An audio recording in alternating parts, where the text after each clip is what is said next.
नमस्कार दोस्तों, diploma math मस्ती में आपका स्वागत है।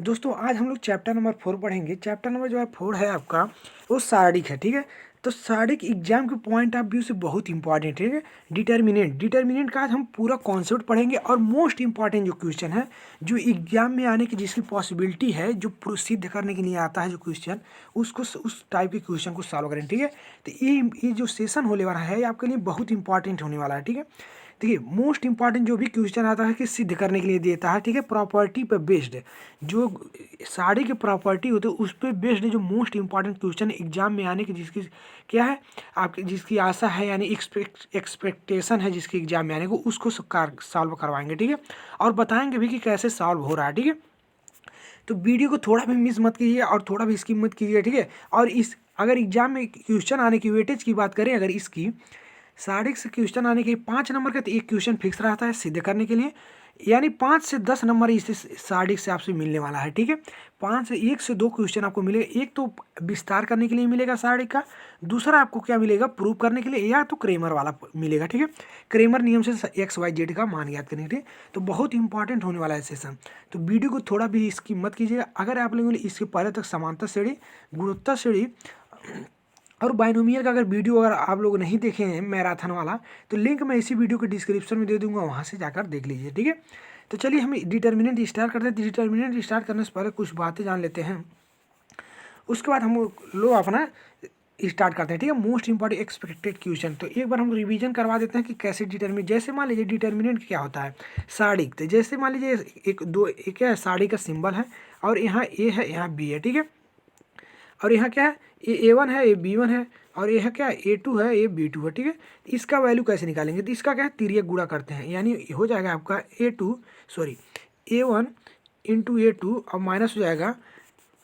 A1 B1 होगा। ठीक है, इसका इसमें गुणा करते हैं। जैसे कोई अंक लीजिए, A1 B1 के स्थान पर कोई अंक लीजिए, जैसे 2 है, 4 है, और यहाँ 6 है, यहाँ 8 है। ठीक है, तो इसका क्या करते हैं वैल्यू, अगर मान निकाला रहे तो इस तरह से वैल्यू निकालते हैं। ठीक है, तिर्यक 2 का गुणा 8 में, यानी 2 गुणे 8 माइनस 6 गुणे 4, 6 गुणे 4। ठीक है, तो कितना हो जाएगा 2 8 16 हो जाएगा, माइनस 6 चौका 24। ठीक है, तो क्या ना माइनस का 8 आएगा आंसर। ठीक है, तो इस तरह से इसको सॉल्व करते हैं। इस सब आई होप आप लोग जान रहे होंगे। ठीक है, तो अब हम आप लोग आ जाते हैं जो मोस्ट इंपॉर्टेंट कॉन्सेप्ट है उस पर। ठीक है, उस पर आ जाते हैं मोस्ट इंपॉर्टेंट कॉन्सेप्ट जो एग्जाम में क्वेश्चन जिस पे पूछता है। ठीक है, इस एक क्लियर। और आपको बता दें इसमें क्या है, ये जो आपका है, जैसे मान लीजिए ये 2 4 है ना, तो ये क्या है आपका रो है, ये आपका क्या है रो है। ठीक है, ये पहला रो R1 है, ये दूसरा रो है क्या है R2 है। ठीक है, ये R2। ठीक, इसी में सब क्लियर कर दे रहे हैं, इसी में सब क्लियर कर दे रहे हैं। जैसे 2 4 6 8। ठीक है, एक इसका ऑर्डर क्या है, ऑर्डर मतलब क्या है कोटि। ठीक है, तो 2 गुणे 2, इसमें कितने रो हैं, इसमें 2 रो हैं। पहला AR1, दूसरा क्या है R2 हो गया। क्लियर, और ये क्या है, ये C1 है, यानी कॉलम 1 यानी कि C1, ये दूसरा क्या है आपका C2 है। ठीक है, तो यानी इसमें क्या है 2 कॉलम 2 रो, तो यानी इसका ऑर्डर कितना हो गया 2 गुणे 2 का। ठीक है, इसी तरह से जितने कॉलम उतने रो रहेंगे। तो जैसे फॉर एग्जांपल 2 3 4 5 6 7। ठीक है, तो इसमें कितने कॉलम और कितने रो हैं, तो देखिए रो मतलब पंक्ति, तो कितने पंक्ति, AR1 एक पंक्ति, आपका R2 दो पंक्ति, यानी कि 2 पंक्ति है। पहले हम R1 रो को लिखेंगे 2 गुणे कितने कॉलम है, ये C1 C2 ये C3। ठीक है, 3 कॉलम, तो 2 गुणे 3 एक ऐसा सारणी है, 2 गुणे 3 कोटि का है। ठीक है, यानी ऑर्डर का है। ठीक है, क्लियर, ये वैल्यू निकाल। अब एग्जाम में जो क्वेश्चन पूछता है उस पर बात करते हैं। ठीक है, तो एग्जाम में क्या, अब आपको अगर कहें, अगर आपको आप कहें एक चीज़ और जान लीजिए कि माइनर क्या होता है। माइनर यानी कि क्या होता है, माइनर यानी कि उपसाडिक। जैसे कोई भी साड़िक होता है उसका उपसाडिक कैसे याद करेंगे, उपसाडिक क्यों निकालना इंपॉर्टेंट है, क्योंकि जब आप साड़िक का मान याद करेंगे तो उपसाडिक आपको निकालना पड़ेगा। ठीक है, उपसाडिक जैसे ये आपका साड़ी कोई दे दिया 2 3 4 1 2 5 और 6 2 1। ठीक है, ये आपका साड़ी, इसमें क्या है AR1 है, AR2 है, AR1 है, AR2 है, AR3 है। ठीक है, और यहाँ पर क्या है C1 है, C2 है, ये C3 है। ठीक है, इसको आपको जानना बहुत जरूरी है। अभी प्रॉपर्टी जब पढ़ाएंगे तो उसमें क्या है मोस्ट इंपॉर्टेंट होने वाला है ये सेशन। ठीक है, तो उसमें क्या है बहुत इसको जानना बहुत जरूरी है, नहीं तो आप क्वेश्चन को सॉल्व ही नहीं कर पाएंगे। ठीक है, अगर क्वेश्चन इस तरह से मान लीजिए आपको ये समझ में आया क्लियर, वीडियो को थोड़ा भी स्किप मत कीजिए, बहुत इंपॉर्टेंट चीज़ बताने वाले हैं। ठीक है, एग्जाम के पॉइंट ऑफ व्यू से एग्जाम में आएगा ही आएगा आपको। क्लियर, चलिए अब इसको कहेगा 3 और 4 का आप क्या क्या करिए, माइनर निकालिए, मतलब उपसाड़ी निकालिए, ठीक है, तथा सखंड निकालिए। तो उपसाड़ी निकालिए, जैसे 3 का है, 3 कहाँ है, यहाँ पर है, और 4 का है, यहाँ पर है, ठीक। तो 3 का है, 3 का माइनर जब आपको निकालना है तो 3 वाले जो रो को, 3 वाले पंक्ति को और 3 वाले कॉलम को आपको क्या है, हाइड कर देना है। 3 वाले पंक्ति और 3 वाले कॉलम को हाइड कर दिए, बचा क्या, 1 5 6 1, ठीक है, यही बचा 1 5 6 1, ठीक है। तो यानी 3 का क्या है, 3 का उपसाड़िक होगा आपका कितना, 1 5 6 1, ठीक है। आप इसका मान भी निकाल सकते हैं, 1 का 1 में गुणा करेंगे 1 माइनस 6 5 30, ठीक है, इस तरह से, ठीक है, क्लियर। इसी तरह से अगर 4 की बात करें तो 4 वाला ये 4 यहाँ पर है, तो इसका पूरा रो और इसका कॉलम हम हाइड कर देंगे, जो बचेगा क्या, 1 2 6 2, 1 2 6 2, तो यही बचा 1 2 6 2, ठीक है। तो इसका उपसाड़िक होता है, ठीक है, क्लियर। अब सहखंड की बात कर लें, अगर आपको 3 की सहखंड निकालना है, ठीक है, तो 3 की सबसे पहले सहखंड निकालने के लिए हमको 3 का माइनर भी ज्ञात होना चाहिए, ठीक है। तो सहखंड यानी कि कोफैक्टर, ठीक है। अगर कोफैक्टर की बात करें, सहखंड की बात करें, तो सहखंड के लिए क्या होता है, -1 के पावर। अब यहाँ इसका पोजीशन पहले देखिए, 3 किस स्थान पर है, 3 किस स्थान पर है, पोजीशन देखिए, यानी 3 के, ये 3 है किस स्थान पर है, आपका पहला रो और कौन सा कॉलम, दूसरा कॉलम, यानी 3 जो है आपका पहला रो और दूसरा कॉलम के स्थान पर है, ठीक है। ये आपका पहला रो हो गया और एक पहला कॉलम दूसरा कॉलम C2, तो यानी 3 जो है, 3 का पोजीशन क्या हो गया, 3 का जो पोजीशन हो गया पहला रो दूसरा कॉलम, यानी कि हम इसको बोल सकते हैं A1 2 बोल सकते हैं, ठीक है। इसका पोजीशन क्या होता है, A11 पहला रो पहला कॉलम पर, इसका पोजीशन क्या है, A12 पहला रो दूसरा कॉलम, और इसका पोजीशन क्या है, A13। इसी तरह से सभी का पोजीशन होता है, ठीक है, क्लियर। अब यहाँ इसका क्या है, कोफैक्टर देख लीजिए। तो कोफैक्टर के लिए आपको क्या करना पड़ेगा, सहखंड के लिए पहला रो क्या और दूसरा कॉलम, यही था ना, पहला रो दूसरा कॉलम, तो -1 के पावर जो रो और कॉलम को ऐड करते हैं, -1 के पावर रो और कॉलम, यानी 1 + 3, और इसका माइनर, उसका माइनर क्या था जो ऊपर निकाले हैं माइनर, यानी कि क्या उपसाड़ी क्या था, 1 5 6 1, ठीक है, यही था। अब -1 के पावर क्या हो, 3, यानी कि पावर विषम है तो माइनस ही चिन्ह रहेगा, तो यानी कि क्या होगा, माइनस ही होगा। और इसको सॉल्व करेंगे तो ये -29 आएगा, लेकिन यहाँ माइनस ऑलरेडी, इसलिए +29 कर दिया, ठीक है। इसी तरह से हम 4 का भी निकाल लेंगे, क्लियर। अब आते हैं जो मोस्ट इम्पॉर्टेंट कॉन्सेप्ट है, आप साड़ी का विस्तार करना, ठीक है, तो उस पे आएंगे। साड़ी का विस्तार कैसे करेंगे इसको समझिएगा।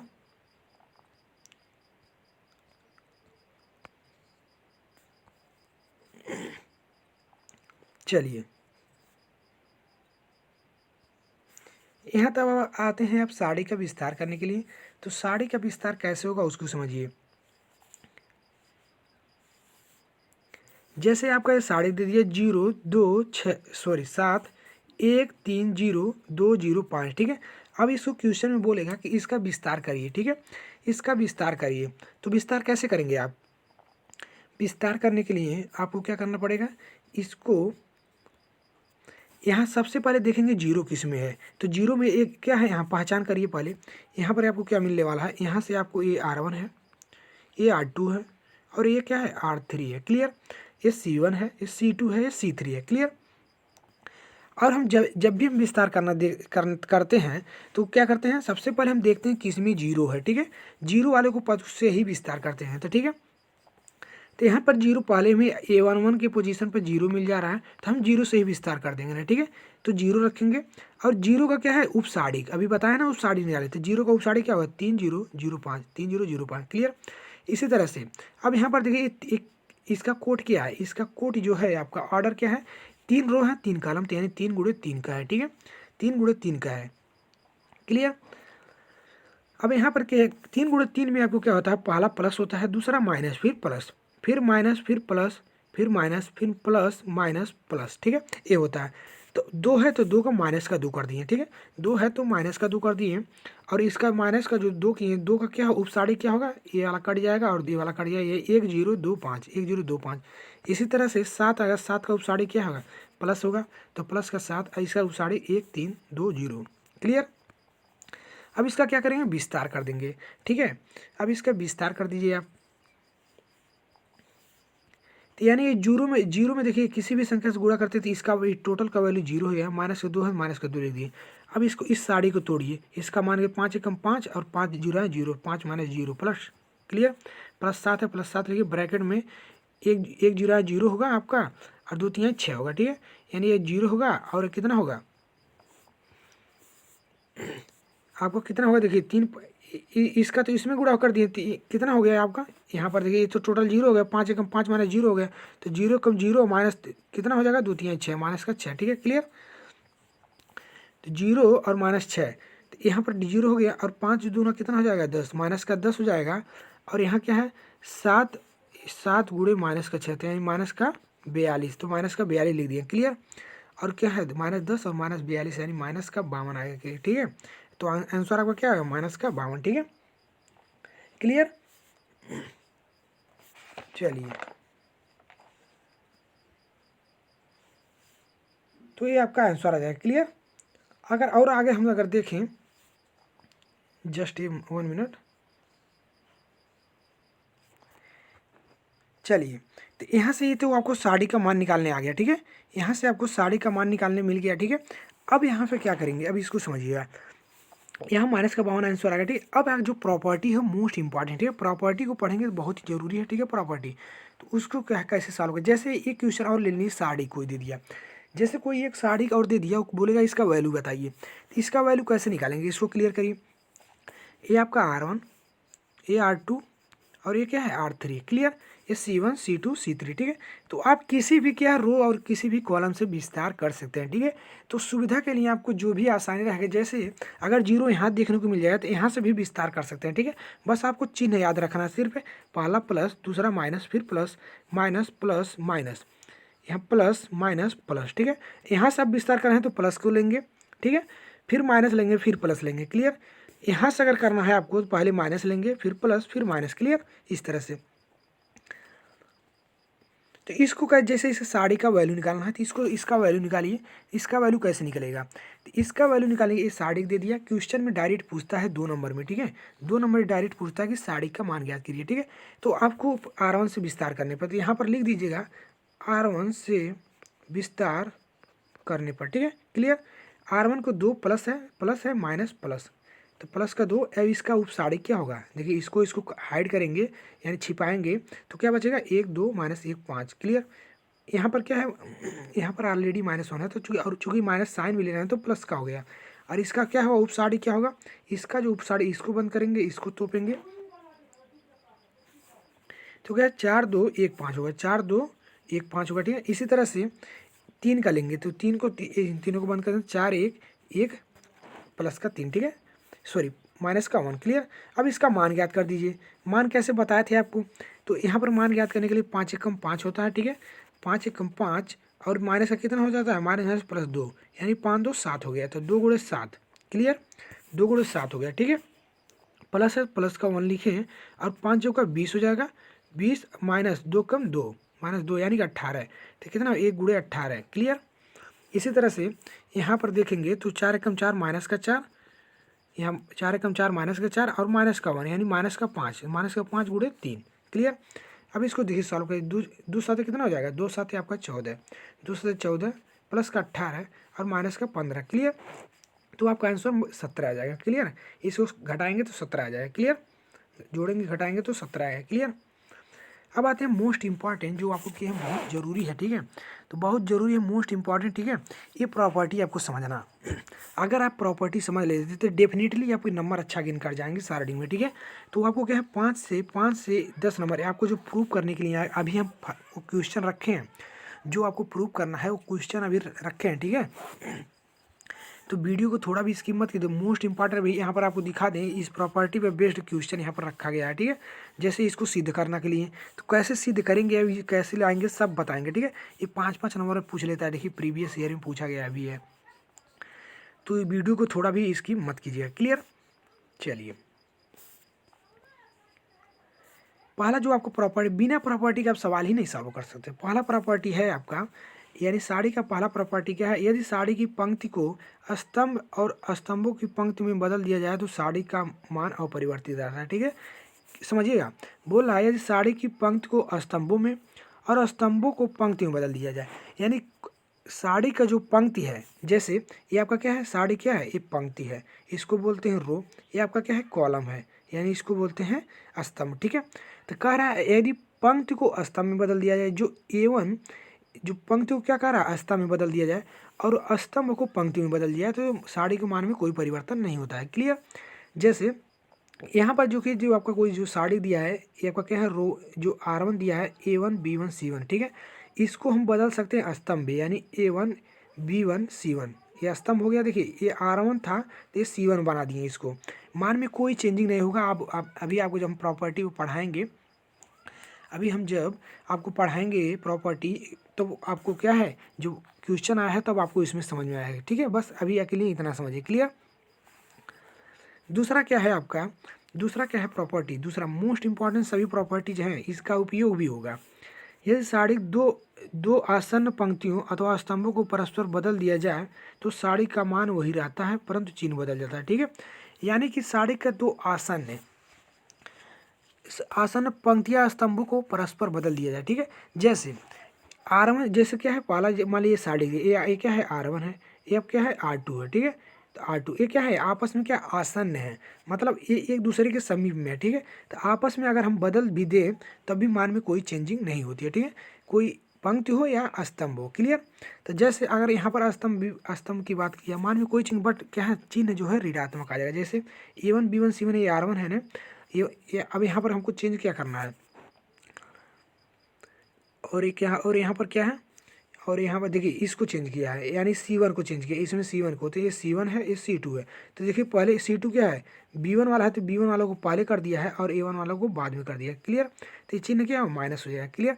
अभी हम प्रॉपर्टी जब पढ़ेंगे तो उसको अच्छे से बताएंगे। इसी तरह से आप R1 में भी चेंज कर सकते हैं आपस में, मान में से कोई चेंजिंग नहीं बट जो वैल्यू होगा निगेटिव हो जाएगा, क्लियर। तीसरा देखिए मोस्ट इंपॉर्टेंट जो आपको क्या है मोस्ट इंपॉर्टेंट है, ठीक है, क्लियर। जो आपको क्या है इस टाइप के आपको मिलते हैं एग्जाम में, ठीक है। कह रहा है यदि किसी साड़ी में कोई स्तंभ या कोई दो पंक्तियां समान हो, ठीक है, एक जैसी हो तो क्या उसका मान 0 होता है। समझिएगा इस प्रॉपर्टी का बहुत सारा उपयोग है, ठीक है। इसको समझिए यानी कोई भी साड़ी को उसका दो पंक्ति या दो स्तंभ, कोई भी दो पंक्ति और कोई भी दो स्तंभ का मान अगर समान है तो उस साड़ी का वैल्यू सीधे 0 होता है, आपको देखते ही 0 लिख देना है, क्लियर। जैसे ये आपका A1 A2 A3 ये C1 है, इसी तरह C2 भी आपको क्या है A1 A2 A3 है, तो यानी कि दो स्तंभ समान मिल गए। आपको इस क्वेश्चन को सॉल्व करने की जरूरत नहीं पड़ेगी, सीधे आप 0 लिख सकते हैं, क्लियर।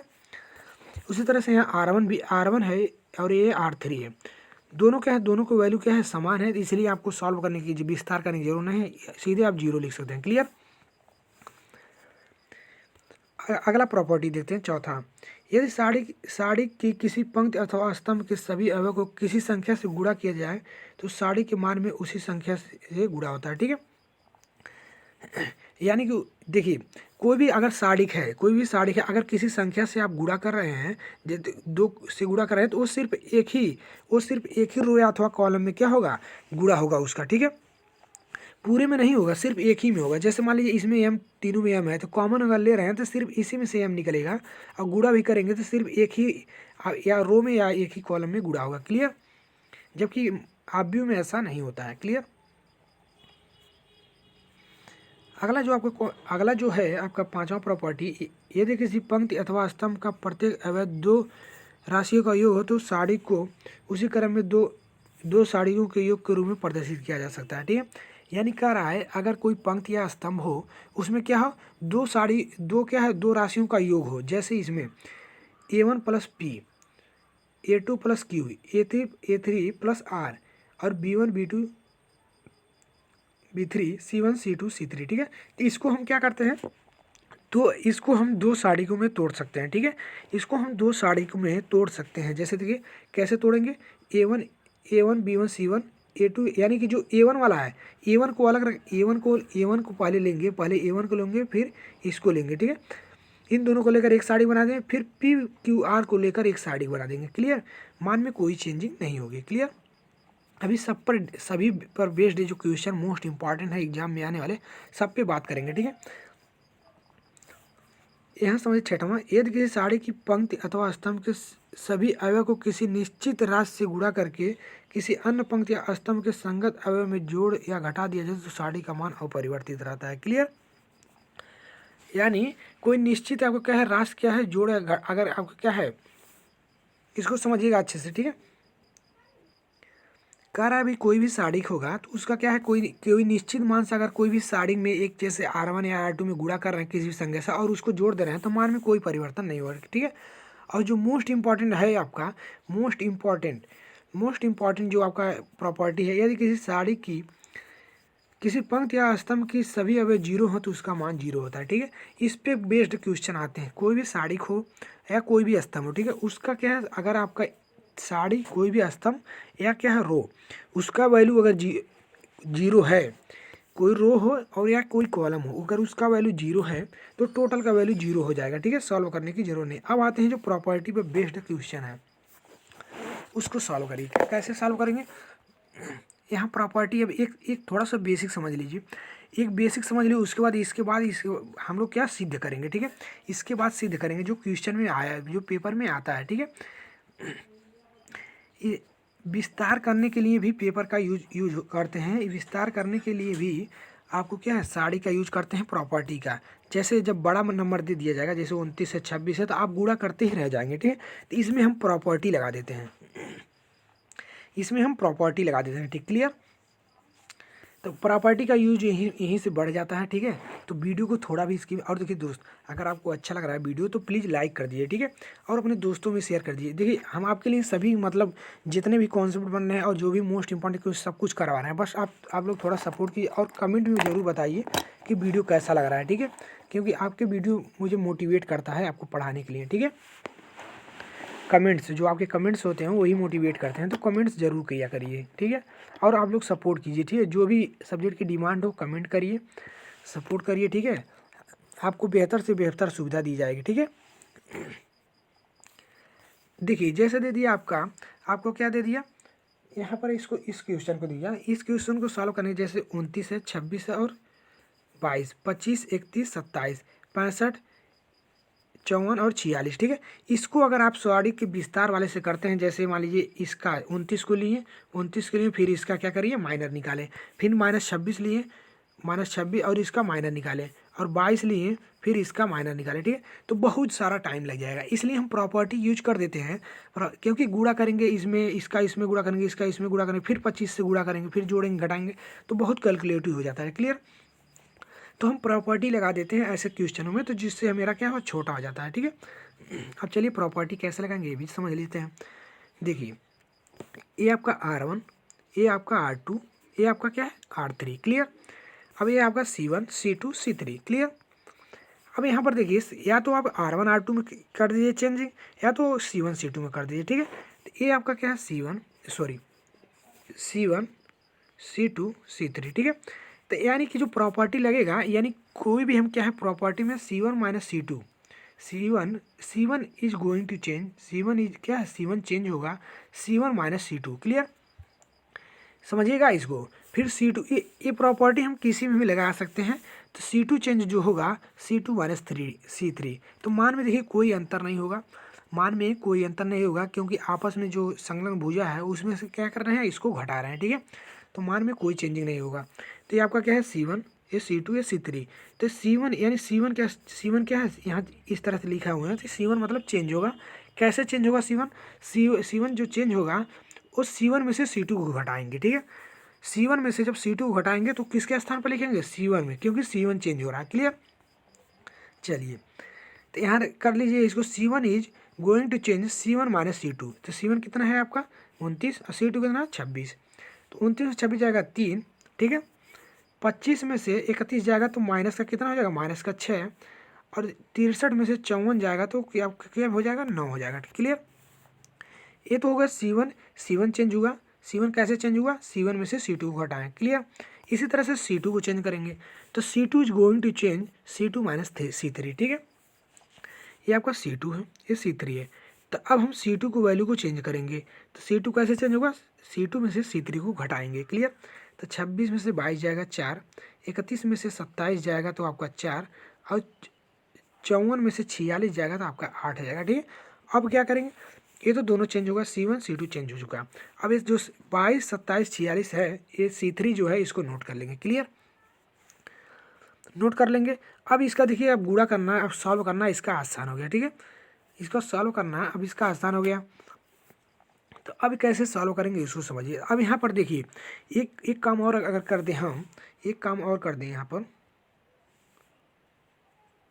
पर जो भी अब कॉमन मिलने वाला है वहाँ से कॉमन कर लेते हैं।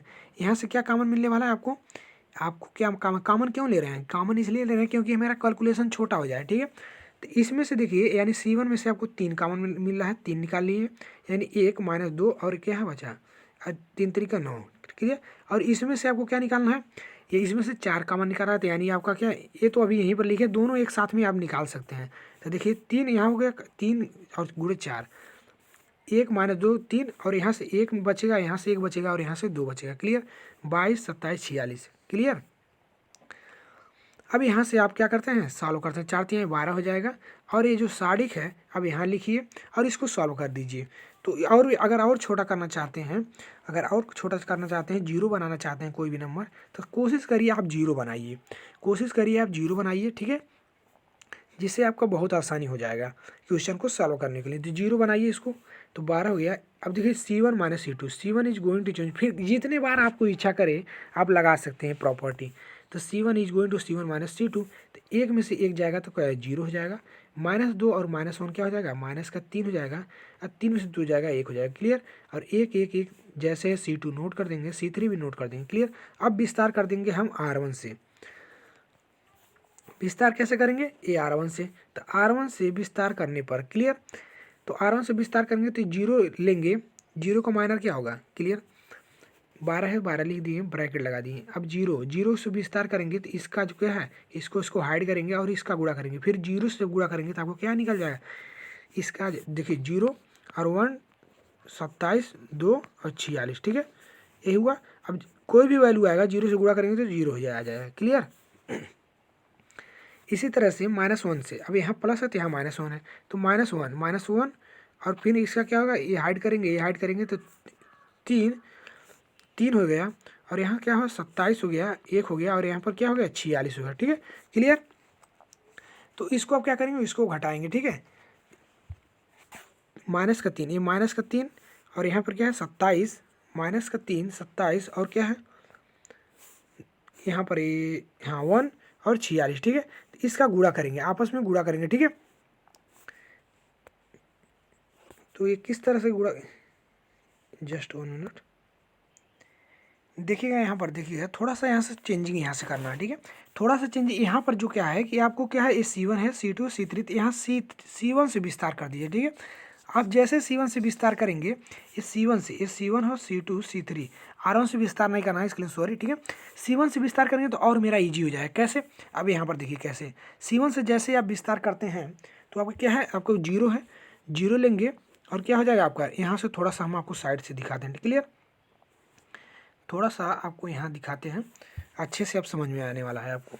C1 से यानी जीरो लेंगे और क्या है, इसका उपसाड़ी निकालेंगे, तो इसका उपसाड़ी होगा, सभी का मान जीरो हो जाएगा। उसके बाद -3 लेंगे, -3 है ऑलरेडी यहाँ माइनस होता है, माइनस प्लस का 3 हो जाएगा।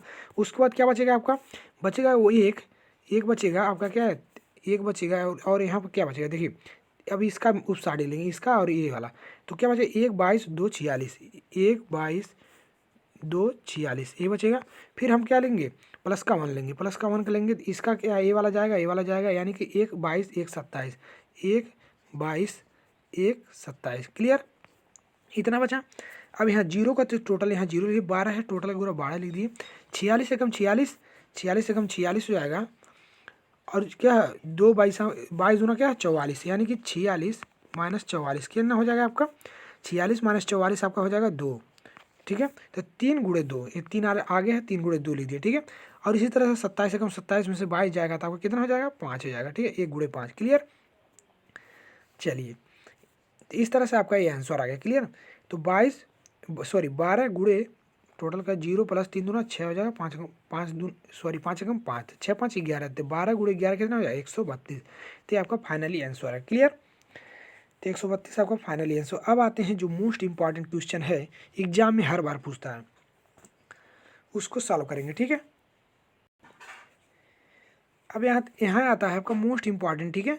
यहाँ क्या है मोस्ट इंपॉर्टेंट है आपके लिए एक क्वेश्चन, कहेगा सिद्ध कीजिए बोल रहा है सीधे कि एक, यानी क्या है इसको एक ए, देखिए एक one a square, one b square, one c square, ठीक है। ये आपका R1 R2 R3, C1 C2 C3, clear. तो बोलेगा इतना अगर दिया, question same as it is यही देता है, छाप देता है, ठीक है। और कहेगा सीधे ये बी माइनस सी, सी माइनस ए और ए माइनस बी क्या है, इक्वल है किसके है, किसके इक्वल है, देखिए हाँ बोलेगा इस साड़ी का जो वैल्यू होगा, सॉरी कहेगा दिखाइए कि इस साड़ी का जो वैल्यू है इसके इक्वल होगा, ठीक है। ये क्वेश्चन आपको देखने को मिलेगा। तो ये बोलेगा कि इसके इक्वल है, आपको दिखाना है। तो कैसे दिखाएंगे आप, उसको देखिए कैसे दिखाना है आपको। जो ये साड़ी दे देगा तो कहेगा सिद्ध कीजिए कि इस साड़ी का मान इसके इतना है, ठीक है। सिद्ध कीजिए इस साड़ी का मान कितना है, बी माइनस ए, सी माइनस ए और ए माइनस बी, ठीक है। तो इसको कैसे सॉल्व करेंगे, ठीक है। एक प्रीवियस ईयर में पूछा, इस टाइप के क्वेश्चन आपको हर बार बनते हैं, ठीक है, क्वेश्चन में। तो हमको क्या है, सिद्ध क्या करना है, सिद्ध करना है हमको, प्रूफ जो करना है वो क्या करना है, यानी जो इस साड़ी का टोटल वैल्यू होगा एक क्या है, बी माइनस सी, सी माइनस ए और ए माइनस बी होगा, ठीक है। ये हमको प्रूव करना। चलिए अब इस साड़ी को सॉल्व करते हैं। तो क्या है, आपको सबसे पहले क्या करना पड़ेगा, सबसे पहले क्या करना पड़ेगा उसको समझिए। ये आपका R1 है, R2 R3,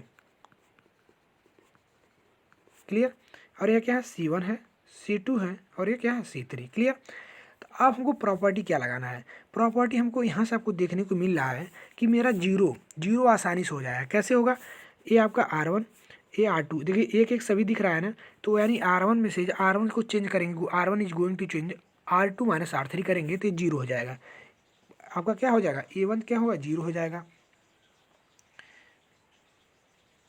इसी तरह से जब R2 is going to change करेंगे तो आपको क्या होगा, यहाँ पर जीरो मिल जाएगा आसानी से, ठीक है। तो ये प्रॉपर्टी लगा दीजिए। तो R1 is going to change R2 minus R3, sorry R1 minus R2 और R2 is going to change R2 minus R3, clear.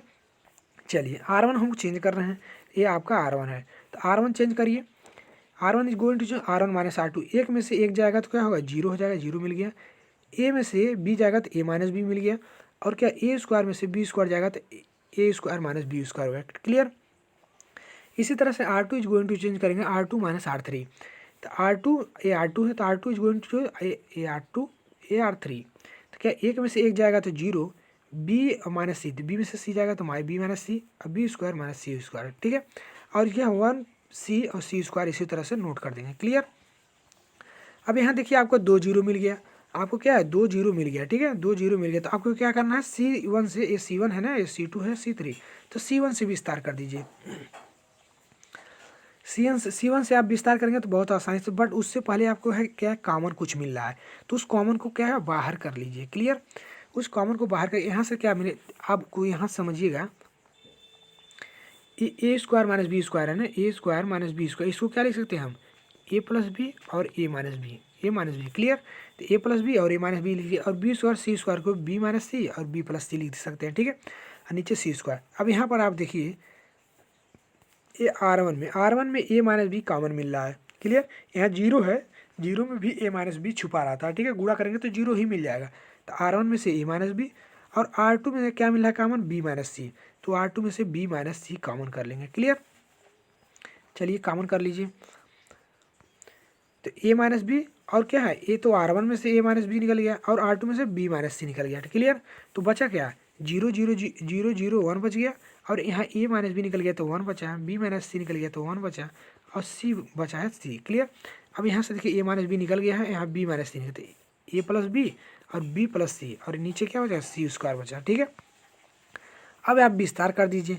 विस्तार किससे करेंगे, विस्तार C1 से करेंगे, क्योंकि जीरो इसमें नंबर ऑफ जीरो अधिक है तो सॉल्व हमको सिर्फ यही वाला करना पड़ेगा, एक वाला को हमको विस्तार करना पड़ेगा, क्लियर। ए minus B B minus C, ए माइनस बी बी माइनस सी, देखिए हमको दो चीज़ें मिल चुकी हैं। अब हम क्या है, इससे विस्तार C1 से विस्तार कर दीजिए। तो जीरो से, जीरो का जब हम जीरो को लेंगे तो जीरो का उपसाड़ी निकालेंगे तो इसको इसको काटेंगे, फिर जीरो से गुणा करेंगे तो वहाँ जीरो आ जाएगा, ठीक है, जीरो रख दिए। फिर इससे करेंगे, इस वाले जीरो से करेंगे तो इसका भी मान जीरो। अब वन से करेंगे तो प्लस का वन, और उसका उपसाड़ी क्या होगा, वन का, ए वाला छुपेगा, ए वाला छुपेगा, क्या होगा, एक ए प्लस बी, एक बी प्लस सी, ठीक है। अब इसका मान ज्ञात कर दीजिए। इसका मान ज्ञात करेंगे तो इसका इसमें गुणा, इसका इसमें गुणा करके घटा देंगे। ए माइनस बी माइनस सी, इसको सेम लिख दीजिए। बी प्लस सी का एक में गुणा करेंगे बी प्लस सी, माइनस ए प्लस बी का जब हम गुणा करेंगे तो एक में ए प्लस बी होगा, लेकिन ऑलरेडी माइनस से यहाँ घटाते हैं तो टोटल मान घट जाएगा। ठीक है, बी से बी कट जाएगा तो आपको मिलेगा क्या, ए माइनस बी बी प्लस सी, और यहाँ क्या बचेगा सी माइनस ए सी माइनस सी। ठीक है, तो यही आपका क्या था, प्रूव करना था, तो यही हो गया सिद्ध।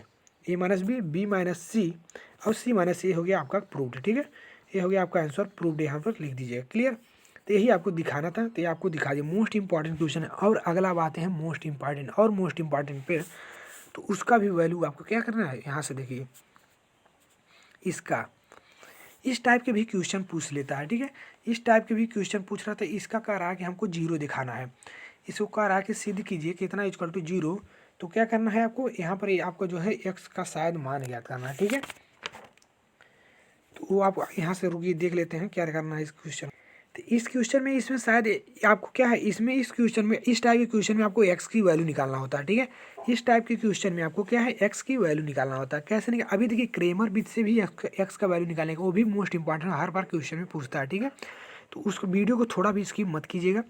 ठीक है, अब इसमें एक्स का वैल्यू क्या कैसे निकालेंगे, तो आपका जो सारणिक दिया हुआ है X plus 1 3 5 2 X plus 2 5 2 3 X plus 4 equal to zero दिया है, तो आपको एक्स का वैल्यू निकालना है। ठीक है, तो कैसे निकालेंगे इसको, एक्स का वैल्यू निकालने के लिए सबसे पहले क्या करना पड़ेगा, C1, ये आपका C1 यहाँ देखिए C1 C2 C3, कैसे आपको पता होगा कि हम जोड़ेंगे या घटाएंगे। ठीक है, ये भी तो मैटर करता है कि आखिर कैसे पता चलेगा कि कब हम जोड़ेंगे कब हम घटाएंगे। ठीक है, तो उसके लिए क्या है, आप ना थोड़ा सा माइंड प्रैक्टिस ज़्यादा से ज़्यादा करना है, माइंड को सेट करना पड़ेगा कि हमको इसको जोड़ने पर क्या बन रहा है, मतलब मेरा काम हो जाएगा या नहीं होगा।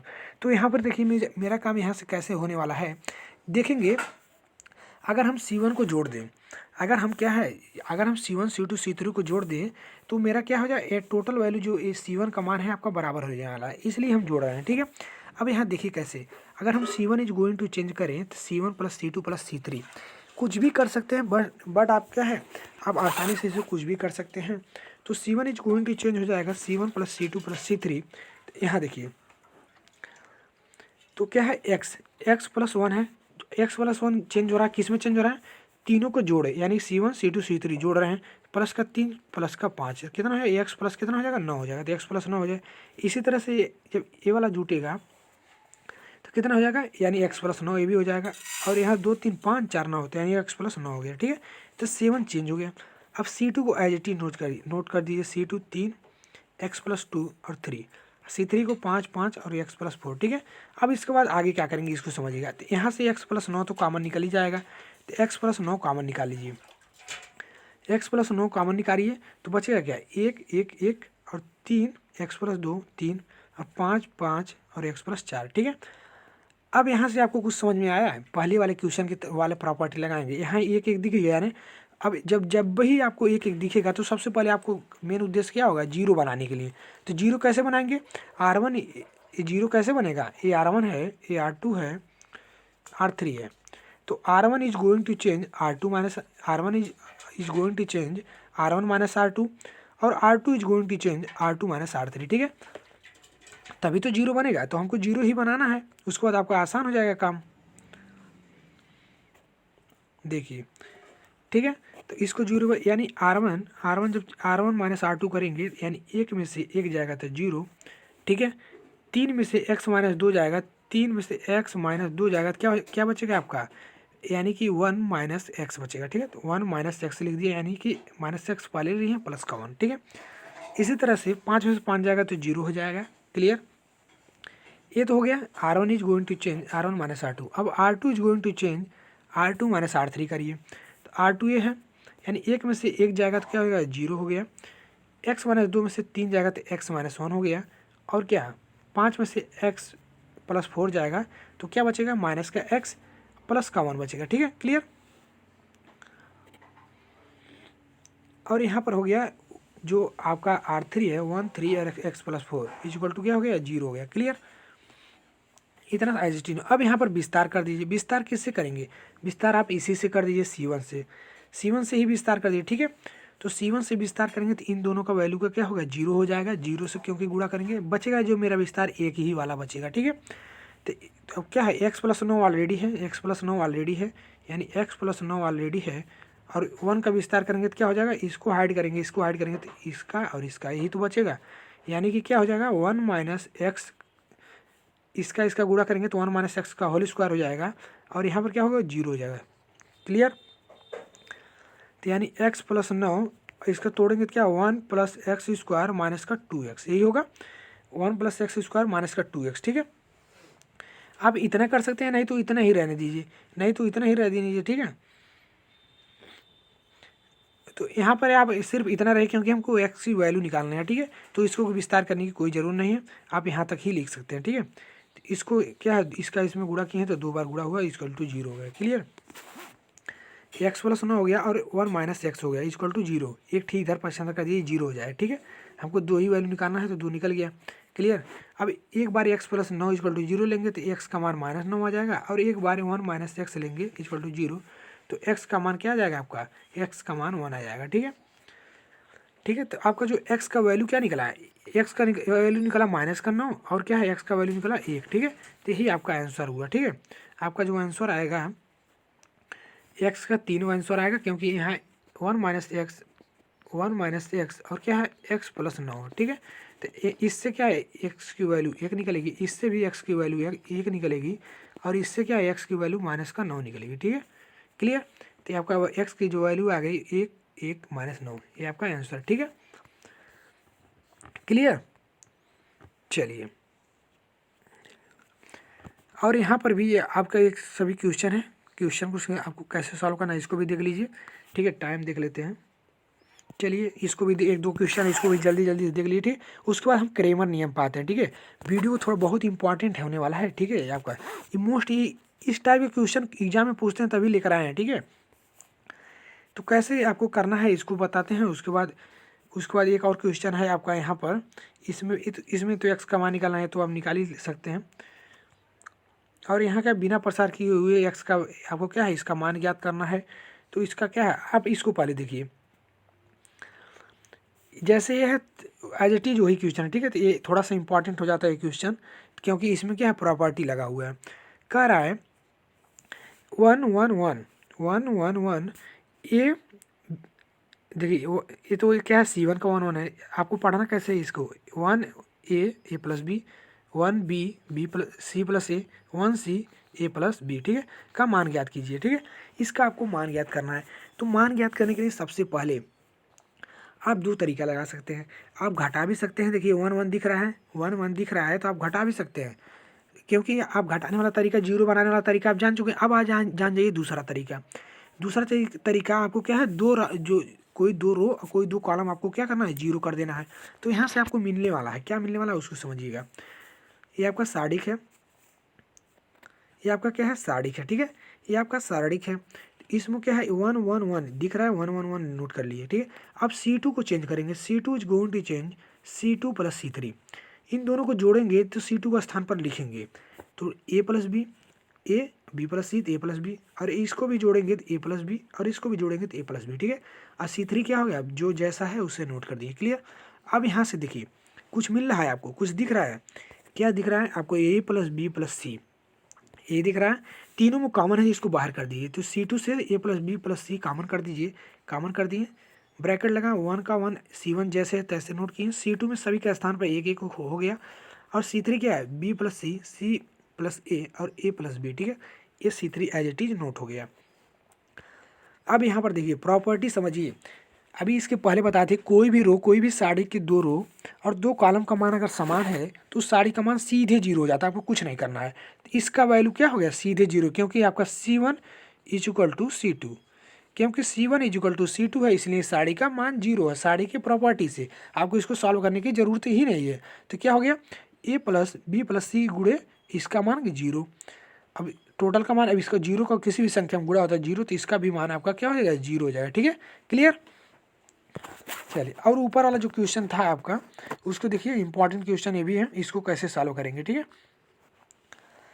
इसको कैसे सॉल्व करेंगे इसको समझिए, इसमें भी प्रॉपर्टी लगा हुआ है तो उसको भी समझा देते हैं। तो उसके बाद हम लोग आ जाएंगे, उसके बाद हम आ जाएंगे क्रेमर वाले पर। ठीक है, तो क्रेमर वाले पर उसके बाद आएंगे। क्या है, बिना प्रसार किए हुए यानी आपको प्रसार नहीं करना है, प्रॉपर्टी लगाना है। क्वेश्चन डायरेक्ट बोल देता है कि बिना प्रसार किए हुए, ठीक है। तो देखिए 1a और a square minus B C, 1b B square minus C A, 1c C square minus A B का मान ज्ञात करना है, ठीक है। अब इसको कैसे मान ज्ञात करेंगे इसको समझिएगा। तो हम आपको प्रॉपर्टी बताए थे, अगर मान लीजिए कोई भी रो और कोई भी कॉलम में कोई संख्या क्या है जोड़ी गई हो या घटाई गई है, तो उसको क्या करते हैं, दो साइडिंग में चेंज कर सकते हैं। प्रॉपर्टी याद कीजिए, जो बताए हैं, इसलिए बोल रहे थे कि प्रॉपर्टी इंपॉर्टेंट है। तो यहाँ देखिए आपका साइडिंग दिया हुआ है, ठीक है। इसमें क्या है, यहाँ C3 पर आप एक बार नज़र देखिए, घुमाइए। तो C3 क्या है, C3 में क्या है, ए स्क्वायर प्लस बी स्क्वायर, ए स्क्वायर प्लस बी स्क्वायर है, ठीक है। ए स्क्वायर सॉरी क्या है, ए स्क्वायर माइनस बी सी है, बी स्क्वायर माइनस सी ए है, और सी स्क्वायर माइनस ए बी है। क्लियर। तो इसको क्या करेंगे, बीच में से माइनस है तो इसको दो साइडिंग में चेंज कर देंगे, ठीक है। देखिए पहला तो ये जो C1 C2 as it is note करेंगे, C1 C2 as it is जैसे है तैसे नोट किए। इसमें से दो साइडिंग चेंज होगा, तो यानी पहले ए स्क्वायर वाला ले लिए, ए स्क्वायर बी स्क्वायर सी स्क्वायर, प्लस है तो प्लस लगा दीजिए, बीच में ऐड करना है। और यहाँ क्या हो गया, यहाँ पर क्या हो गया, आप माइनस भी लगा सकते हैं, यहाँ पर माइनस भी कर सकते हैं, तो ये वाला माइनस हट जाएगा, ठीक है। तो आप प्लस करिए, अगर प्लस कर रहे हैं तो यहाँ बीच में माइनस के साथ रख दीजिएगा, अगर माइनस कर रहे हैं तो माइनस हटा दीजिएगा, ठीक है। फिर यहाँ पर C1 C2 को एज इट इज यूज करेंगे, और जो यहाँ पर जुटा या घटा है उसको यहाँ पर लिख देंगे। Clear clear. तो यहाँ पर लिख दीजिए, यहाँ पर क्या जुड़ा घटा है, माइनस का बी सी, माइनस का बी सी, माइनस का सी ए और माइनस का ए बी। ये आपका दो साइडिक बन गया, ठीक है, दो साइडिक बन गया। अब यहाँ पर देखिए क्या करना है आपको, अब कुछ नहीं करना है, आप यहाँ से थोड़ा सा समझिएगा प्रॉपर्टी। यहाँ से माइनस कॉमन करेंगे तो क्या मिलेगा, माइनस कॉमन करेंगे तो ए वाला जैसे है तैसे नोट कर दिए, जैसे यहाँ से माइनस करेंगे तो ये माइनस हो जाएगा, और क्या हो जाएगा 1 1 1 a b c, b plus c a plus c a sorry b c a c और ए बी हो गया। क्लियर। इसके बाद अब क्या करना है आपको, इसके बाद आपको कुछ, अब यहाँ से देखिए क्या क्या मिलने वाला है आपको। अब यहाँ से देखिए, यहाँ से आपको क्या करना है इसको समझिएगा। यहाँ से कुछ नहीं करना है, जो आपको पहले से करते आ रहे थे, ठीक है, जो आप पहले से करते आ रहे थे, यहाँ से आपको क्या करना है, अभी हम इसका मान निकलवाए हैं। इसका मान क्या निकला है, सीधे करके दिखाएं, ए minus B, B minus C और सी माइनस सी। ये कैसे आएगा, फिर से अगर आपको निकालना है तो क्या करिए, इसको क्या करिए, दो पद को जीरो बना दीजिए। दो पद को जीरो कैसे बनाएंगे, दोनों पद को जीरो बनाने के लिए आपको क्या करना पड़ेगा, यहाँ से आपको इसको करना पड़ेगा, R1 is going to change R1 minus R2, ठीक है। इसी तरह से इसको करिए, R2 is going to change R2 minus R3, ठीक है। इस यही प्रॉपर्टी सेम इसमें भी लगेगा, R1 is going to change R। उसके बाद इसको विस्तार करके आप क्या करिए, उसके बाद उसको क्या है थोड़ा सा फैक्टर कर देंगे तो आपको आंसर क्या मिलेगा। इसको सॉल्व करेंगे तो इतना मिलेगा, बीच में माइनस लगाएं, इसको सॉल्व करेंगे तो इतना मिलेगा, ठीक है। ए minus B, B minus C और सी माइनस सी, ठीक है। और दोनों को जब घटाएंगे, दोनों को आप घटाएंगे तो क्या मिलेगा आपको, दोनों को घटाएंगे जीरो मिलेगा, ठीक है। जैसे देखिए दोनों वैल्यू सेम ही है, दोनों वैल्यू सेम ही है, ठीक है। तो घटाएंगे तो आपको क्या मिलेगा, जीरो ही मिलेगा, तो ये आपका इसका आंसर हो जाएगा जीरो, ठीक है। क्लियर। तो बस आज के वीडियो में बस इतना। क्रेमर जो नियम है, कल इसका स्पेशल वीडियो आएगा क्रेमर नियम का, ठीक है। तो क्रेमर नियम उसको मिस मत कीजिएगा, ठीक है, और इसको पूरा देखिएगा। बाकी वीडियो कैसा लगा कमेंट में ज़रूर बताएं, ठीक है। मिलते हैं इसके नेक्स्ट वीडियो में कल क्रेमर के नियम से। उसके बाद हम लोग आएंगे कॉम्प्लेक्स नंबर, उसके बाद आज आ जाएंगे सीधे अवकलन पर, ठीक है। चलिए चलिए मिलते हैं कल के वाले नेक्स्ट लेक्चर में, तब तक के लिए जय हिंद।